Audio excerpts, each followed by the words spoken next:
إياك نستعين اهدنا الصراط المستقيم صراط الذين أنعمت عليهم غير المغضوب عليهم ولا الضالين.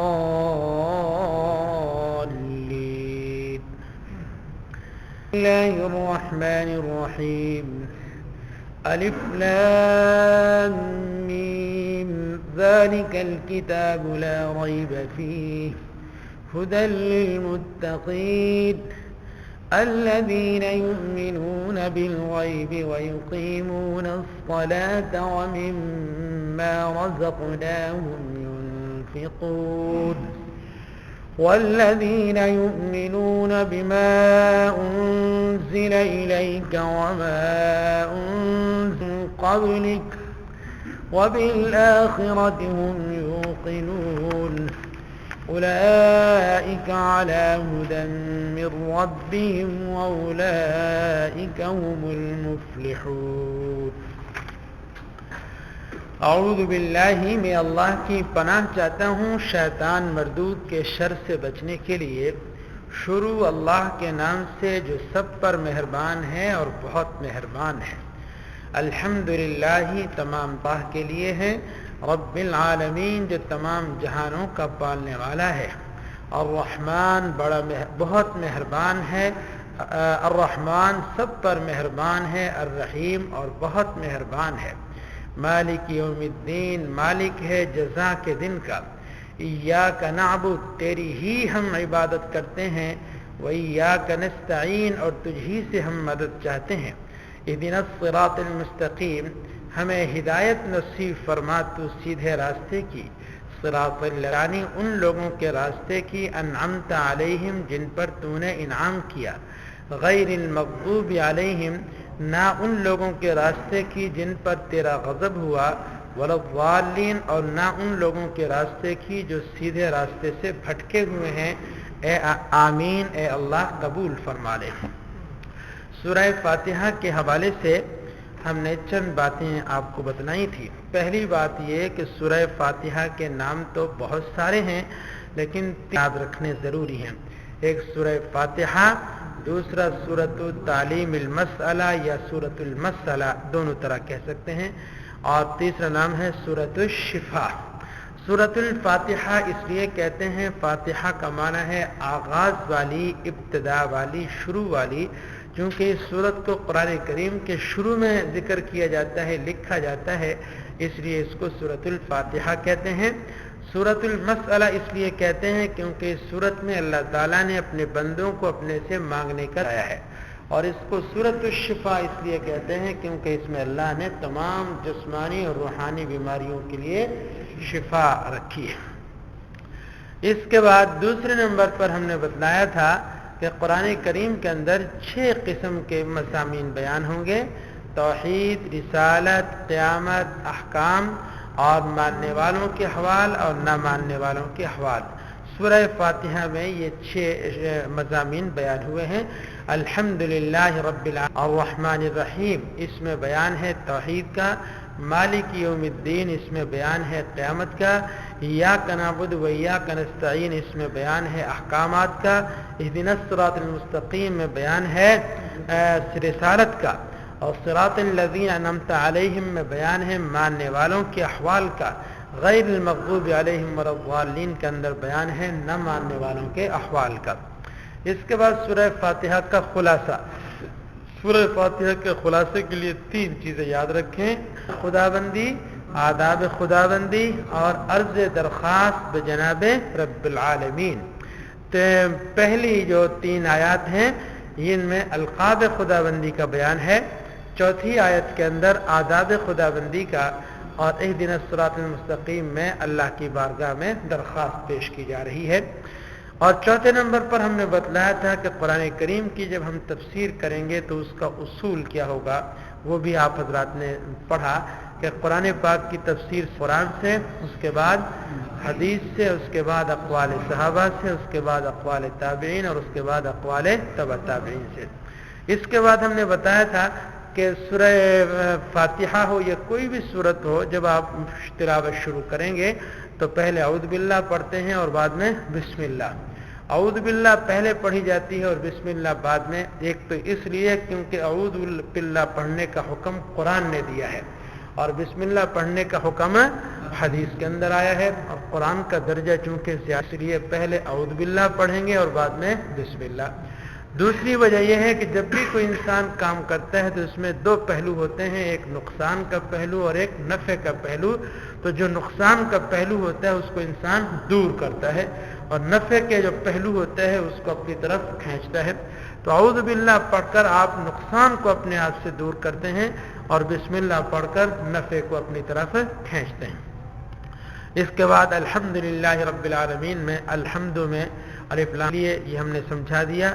رحمان اور رحیم کا فرق بھی بتلایا تھا. استعانت سے کون سی استعانت مراد ہے؟ ما فوق الاسباب. اہدنا الصراط المستقیم, اس میں ہدایت سے مراد یہ ہے کہ اللہ ہمیں سیدھا راستہ دکھا بھی اور سیدھے راستے کے اوپر چلا بھی اور اس کے اوپر استقامت نصیب فرما. یہ موٹی موٹی سی باتیں آپ کو بتلائی تھی. اب یہاں پر ایک دو سوال ہیں. قرآن کریم کے اوپر ایک ہندو ہے, اس کا نام ہے دیانت سرسوتی. دیانت سرسوتی اس لکھی ستیارت پرکاش, ہندو تھا. تو اس نے الحمد سے وہ شروع ہوا اور وہ ناس تک قرآن کریم کے اوپر مختلف اس نے اعتراضات کیے. تو سورہ فاتحہ کے اوپر اس نے دو اعتراض کیے. ایک یہ کہ اس اے مسلمانوں تم کہتے ہو کہ یہ قرآن اللہ کی کتاب ہے, ٹھیک ہے. وہ کہتے ہیں میں اس کو اللہ کی کتاب ماننے کے لیے تیار نہیں ہوں. کیوں؟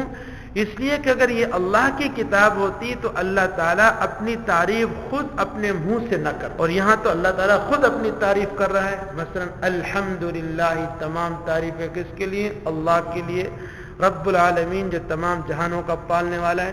یہ تو ایسے ہے جیسے کہ میں اپنی تعریف اپنے منہ سے کروں کہ میں بہت بڑا عالم ہوں, فاضل ہوں. آپ بتائیے اگر میں اپنے منہ سے اپنی تعریف کروں تو اچھا لگوں گا؟ جی, اس کو تو خود سرائی کہتے ہیں, اس کو تو پسند نہیں کیا جاتا ہے. تو اگر یہ اللہ تعالیٰ کا کلام ہے اور اللہ کی کتاب ہے تو پھر اللہ تعالیٰ اپنی تعریف خود نہ کرتا. یہ تو خود سرائی ہے, اس کو تو پسند نہیں کی. تو یہ ایک اعتراض اس نے یہ کیا. دوسرا اعتراض یہ کیا کہ او مسلمانوں, تمہارے اندر جو مسلمان ہے کسی کی عمر ہے 60 سال اور کسی کی عمر ہے 70 سال, تو جس کی عمر 20 سال ہے وہ بھی سورہ فاتحہ پڑھ کر کہتے ہیں اہدنا الصراط المستقیم, اور جس کی عمر 60-70 سال ہو چکی ہے وہ بھی سورہ فاتحہ پڑھتا ہے تو کہتے ہیں اہدنا الصراط المستقیم. اہدنا الصراط المستقیم کا کیا معنی؟ اے اللہ ہم کو سیدھا راستہ دکھا. تو اعتراض یہ ہے کہ ابھی یہ بوڑھے لوگ کا دیکھنے کی دعا کر رہے ہیں, کب دیکھیں گے اور کب اس کے اوپر یہ چلیں گے؟ جی, یہ تو ساری زندگی یہی دعا مانگتے رہے کہ ہمیں سیدھا راستہ دکھا دے. اہدنا کا معنی تو کیا ہوتا ہے؟ ہمیں دکھا دے سیدھا راستہ. تو یہ 70-80 سال کے بوڑھے بھی یہی دعا مانگتے کہ ہمیں سیدھا راستہ دکھا دے. ابھی تو یہ دیکھنے کی دعائیں مانگ رہے ہیں, تو کب ان کو دکھایا جائے گا, کب اس کے اوپر چلیں گے یہ لوگ؟ یہ تو بھی دیکھ ہی رہے ہیں کہ ہمیں دکھا دے. یہ دو اعتراضات کیے. تو ان دونوں اعتراضوں کا جواب علماء نے دیا, اور خان کے اعتراضات کے جواب کے لیے مولانا قاسم نانوتوی رحمۃ اللہ علیہ نے کتابیں لکھی ہیں, قبلہ نما, تحذیر الناس اور یہ انتصار الاسلام. ان کتابوں میں انہوں نے بہت اچھے جوابات دیے. پہلے سوال کا انہوں نے جواب یہ دیا کہ تو کہتا ہے کہ اللہ تعالیٰ کا یہ قرآن کریم اللہ کی کتاب نہیں. کیوں؟ اس لیے کہ اس کتاب کے اندر تو اللہ تعالیٰ اپنی تعریف خود کر رہا ہے, اور اپنی تعریف کرنا یہ تو خود سرائی ہے. تو ایسے نا جیسے میاں طوطا کہتا ہے میاں مٹھو چوری کھاؤ, اپنے آپ کو میاں مٹھو کہتا ہے, تو یہ تو کوئی اچھی چیز نہیں ہے. اس کا جواب یہ ہے کہ اللہ رب العالمین اپنے بندوں کو بتلا رہے ہیں کہ جب تم میری تعریف کرو تو اس طرح کرو. اور فرمایا اس کی مثال ایسے ہے, یہ چھوٹے بچے سکولوں میں جاتے ہیں پڑھنے کے لیے, تو ماسٹر صاحب, استاد صاحب ان کو کہتے ہیں درخواست لکھو. چھٹی کی درخواست کیسے لکھو گے؟ تو وہ استاد اپنے ہاتھ سے خود لکھتا ہے, یوں لکھنا ہے بخدمت استاد.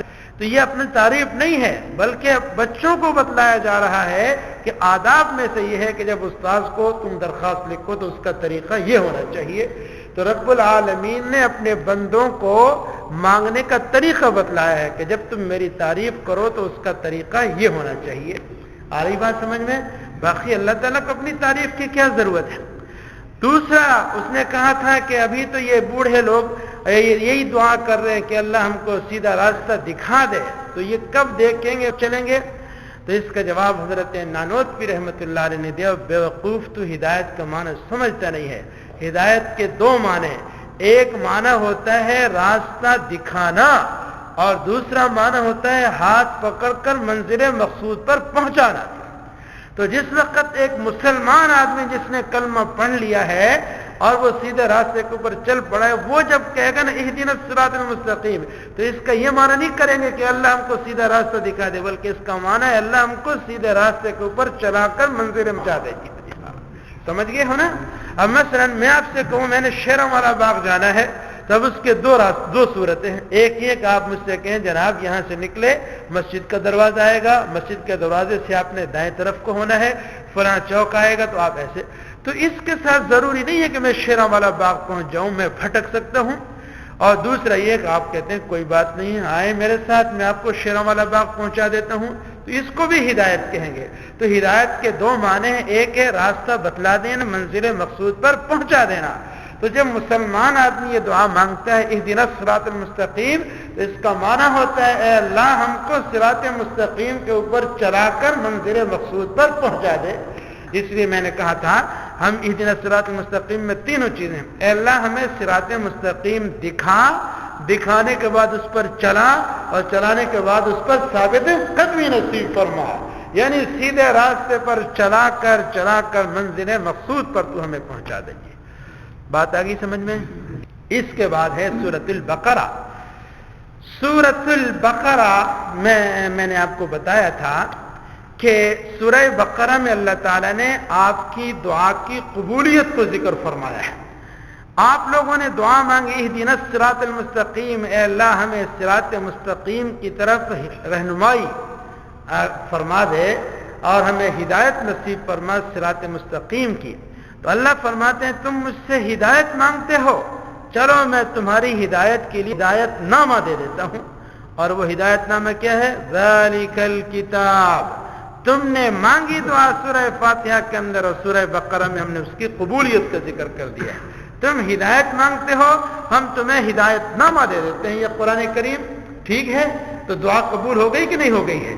لہذا قرآن کریم کو پڑھو، اس کو سمجھو، اس کو اپنی زندگیوں کا نصب العین بناؤ، قرآن کے اوپر عمل کرو گے، تمہاری موت آئے گی، تمہارا دوسرا قدم جنت کے اندر ہوگا۔ ہاں، اور اس قرآن کریم کے حوالے سے انسان تین گروہ بن گئے، یعنی ماننے نہ ماننے کے حوالے سے انسانوں کے تین گروہ بن گئے۔ ایک گروہ وہ ہے جنہوں نے دل سے بھی مانا اور زبان سے بھی اقرار کیا، دوسرا گروہ وہ جنہوں نے دل سے بھی انکار کر دیا اور زبان سے بھی انکار کر دیا، اور تیسرا گروہ وہ ہے جنہوں نے دل سے تو نہیں مانا البتہ زبان سے اقرار کیا ہے۔ پہلا گروہ جس نے دل سے بھی مانا اور زبان سے بھی مانا، یہ کن کا گروہ کہلاتا ہے؟ متقین مومنین کا، ایمان والے سچے لوگ جو لوگ ہیں۔ اور جنہوں نے زبان سے بھی انکار کیا اور دل سے بھی انکار کیا، یہ کون سا گروہ ہے؟ کفار کا، کافروں کا۔ اور تیسرے وہ لوگ ہیں جو دل سے تو نہیں مانتے ہیں البتہ وہ دھوکہ دینے کے لیے زبان سے وہ کیا اقرار کرتے ہیں، اس گروہ کا نام کیا ہے؟ منافقین۔ تو یہ جو دو رکوع ہیں اللہ تعالیٰ نے ان دو رکوعوں کے اندر ان تین گروہوں کا، تین طبقات کا ذکر فرمایا۔ پہلی 5 آیات میں متقین کا، ان لوگوں کا جو دل سے بھی اور زبان سے بھی مانتے ہیں، ان کا ذکر فرمایا، اور اس کے بعد دوسری جو 5 آیات کے بعد 2 آیتیں ہیں اس میں کافروں کا ذکر ہے، اور اگلا رکوع مستقل طور پر منافقین کے بیان پر مشتمل ہے، کیونکہ کافروں کے مقابلے میں منافقین یہ زیادہ اسلام اور مسلمانوں کے لیے خطرناک ہیں، کیونکہ ایک تو کھلا دشمن ہوتا ہے اور ایک چھپا ہوا دشمن ہوتا ہے۔ تو کفار کھلے دشمن ہے اور منافقین چھپے ہوئے دشمن ہے، جسے مارے آستین کہتے ہیں۔ آئی بات سمجھ میں؟ سورہ بسم اللہ الرحمن الرحیم، الف لام میم، ذالک الکتاب لا ریب فیہ، یہ کتاب ہے لا ریب فیہ جس میں کوئی شک نہیں، ہدن ہدایت ہے للمتقین متقین کے لیے۔ متقی کون لوگ ہیں؟ الذین وہ لوگ ہیں یؤمنون بالغیب جو ایمان رکھتے ہیں بالغیب چھپی ہوئی چیزوں پر، ان چیزوں پر جو ایمان والوں کی انسانوں کی نظروں سے اوجھل وَيُقِيمُونَ الصَّلَاةَ اور قائم کرتے ہیں وہ نماز کو وَمِمَّا رَزَقْنَاهُمْ واو کا معنی اور من کا معنی سے ما کا معنی جو اور اس چیز سے جو رزقناہم ہم نے ان کو دی ينفقون خرچ کرتے ہیں والذین اور وہ لوگ جو یؤمنون ایمان رکھتے ہیں بما اس چیز پر انزل جو اتاری گئی الیک آپ کی طرف وما اور اس چیز پر انزلی گئی من قبلی کا آپ سے پہلے وبالآخرۃ اور آخرت پر ہم یوقنون یہ لوگ یقین رکھتے ہیں اولئک یہی لوگ کون سے لوگ جن کے اندر یہ 5 صفات پائی جائیں گی ایمان بالغیب بھی اقامت صلاۃ بھی انفاق فی سبیل اللہ بھی اور قرآن کریم پر رسول اللہ صلی اللہ علیہ وسلم کی لائی ہوئی تعلیمات کے اوپر اور دیگر آسمانی کتابوں پر ان کا ایمان اور آخرت کے اوپر ان کا یقین یہ 5 صفات جن کے اندر تو یہ لوگ علی ھدی کامل ہدایت پر ہیں من ربہم اپنے رب کی طرف سے واولئک هم المفلحون اور یہی لوگ مکمل طور پر کامیاب ہیں. ٹھیک ہے تو قرآن نے آئینہ دکھایا ہے کہ نہیں دکھایا ہے؟ اب اس آئینے میں ہم اپنا چہرہ دیکھ لیتے ہیں. اگر تو اس آئینے میں ہمیں اپنا چہرہ متقین والا نظر آ جائے تو اللہ کا شکر کیجئے. اگر نہیں آتا ہے تو وہ اپنا چہرہ اس طرح کا بنانے کی کوشش کریں. تو اب دیکھو قرآن کریم پڑھنے سے انسان کو اپنے آپ کو پتہ چل جاتا ہے کہ انسان ہے کیا, ہم کیا لوگ ہیں, ہم کس راستے پر چل رہے ہیں. بات آ گئی سمجھ میں؟ اب مجھے ذرا آپ چند الفاظ کا ترجمہ بتا دیجئے.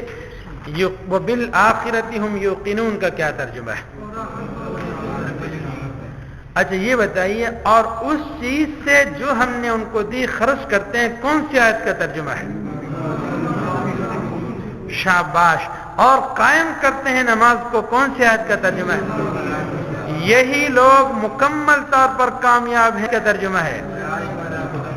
کوئی شک نہیں ہے اس میں کون سے لفظ کا ترجمہ ہے؟ یہ کتاب ہے کون سے لفظ کا ترجمہ ہے؟ ہدایت ہے متقین کے لیے. تیری ہی ہم عبادت کرتے ہیں. مالک ہے روز جزا کا جو پالنے والا ہے تمام جہانوں کا.